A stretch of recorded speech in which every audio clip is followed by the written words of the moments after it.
the average age of the ranks and the officers was probably around 30. If we look around now in the sub-region, the average leaders of the 5 countries in the Sahel region is about 43 years old, with Captain Traore of Burkina Faso being the youngest in his late 30s.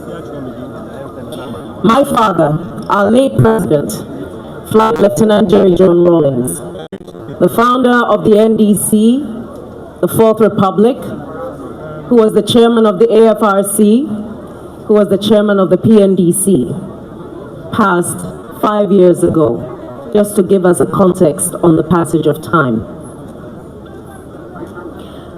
Now, love him or hate him, Papa J was a man who had the courage of his convictions.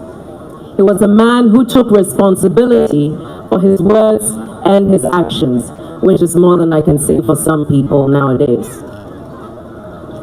Just 10 years ago, could we have imagined the domino effect of democratic reversals that we have witnessed? Could we have foreseen so many young people hailing a new wave of young military leaders in their respective countries? And yet here we are, June 4th, 2025, 46 years after the June 4th Uprising of 1979, and it would appear that history is repeating itself. As one of the last countries that has not experienced a suspension of its constitution or a change in term limits by an incumbent, we must surely recognize the extremely privileged and sensitive position we find ourselves in as Ghanaians. Our democracy did not come cheap, and yet this period has endured several exchanges of power, at times on a knife's edge. 33 years of uninterrupted constitutional parliamentary democracy. One of the earlier speakers mentioned Jesus, and so I'll just make a side note to put what I'm about to say in context.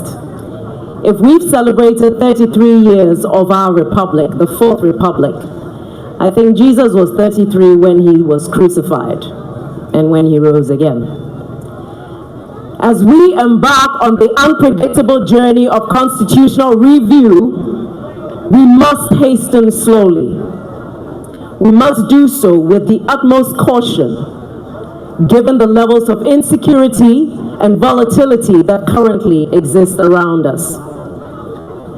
How does Ghana restore hope and democracy to the millions of young Africans who are now so inspired by the new wave of military-led governments in Africa?